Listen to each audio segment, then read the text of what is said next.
এমন রান্না জানা থাকলে আর কোনো দিনও ফুলকপির ডাঁটাগুলি ফেলে দেবেন না। নমস্কার বন্ধুরা, সবাইকে স্বাগত জানাই Bengali food with Anima cooking চ্যানেলে। আজও আবার হাজির হয়েছি নতুন সুন্দর একটা রেসিপি নিয়ে। আজ আমি আপনাদের সঙ্গে শেয়ার করব ফুলকপির ডাঁটা দিয়ে ডাঁটা চচ্চড়ি। সাধারণত আমরা ফুলকপি আনলে শুধু ফুলকপিটাই ইউজ করি, ডাঁটাটা আমরা ফেলে দিই, তাই না? কিন্তু আমার ফুলকপির থেকে এই ডাঁটাটাই খেতে বেশ ভালো লাগে। আমি এই ডাঁটা চচ্চড়িটা কিভাবে রান্না করি সেই রান্নাটাই আপনাদের সঙ্গে এই ভিডিওর মাধ্যমে শেয়ার করব। ডাঁটা চচ্চড়ি বানানোর জন্য শুধু আমি নরম ডাঁটাগুলি এখানে কেটে আলাদা করে নেব। যেগুলো একটু শক্ত হয়ে গেছে কি একটু বয়স হয়ে গেছে সেই ডাঁটাগুলো আর এখানে ইউজ করব না। শুধু নরম ডাঁটাগুলি আমি এই ডাঁটা চচ্চড়ি রান্না করার জন্য ইউজ করব। এখানে আমি নরম ডাঁটাগুলি বের করে নিয়েছি, এখন এগুলিকে কেটে নেব।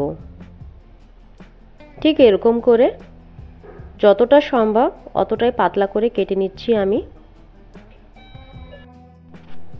সব ডাঁটাগুলি আমি এরকম করে কেটে নিয়েছি।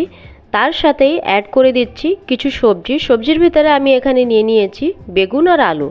আপনারা আপনাদের ইচ্ছা মতন সবজিগুলো এখানে অ্যাড করতে পারেন। সবজিগুলো এখানে আমি সুন্দরভাবে ধুয়ে নিয়েছি। এখন রান্নাটা শুরু করব। তার জন্য এখানে বসিয়ে দিয়েছি কড়াই।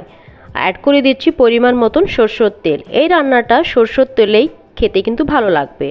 ফোড়নের জন্য এখানে দিয়ে দিচ্ছি কালো জিরে। ফোড়নটা যখন একটু ভাজা ভাজা হয়ে যাবে অ্যাড করে দেবো গ্রেট করে রাখা আদা। তার সাথেই অ্যাড করে দিচ্ছি এখানে কেটে রাখা আলু আর ডাঁটা। আলু আর ডাঁটা 2-3 মিনিটের মতন এখানে আমি ভেজে নেব।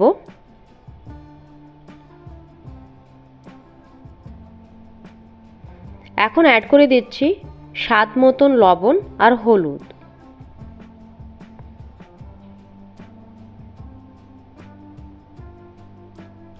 আবার সব কিছু সুন্দর করে মিশিয়ে নেব। একটু নাড়াচাড়া করে অ্যাড করে দেব বেগুন। বেগুনটা অ্যাড করে আরেকবার সব কিছু এখানে ভালো করে মিশিয়ে দেব।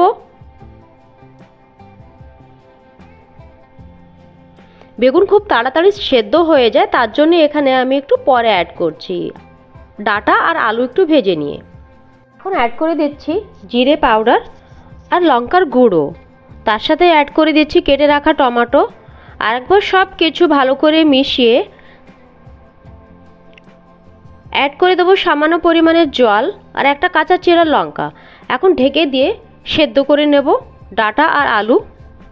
7-8 মিনিট পরে ঢাকনাটা খুলে একবার দেখে নেব আলু এখানে সেদ্ধ হয়েছে কি না। দেখুন বন্ধুরা, আলুটা এখানে সুন্দরভাবে সেদ্ধ হয়ে গেছে। একটু নাড়াচাড়া করেই অ্যাড করে দেব এখানে পেস্ট করে রাখা সরষে পেস্ট দিয়ে আরও 2-3 মিনিটের জন্য রান্না করে নেব। তাহলে একদম রেডি আমাদের ডাঁটা চচ্চড়ির এই রান্নাটা।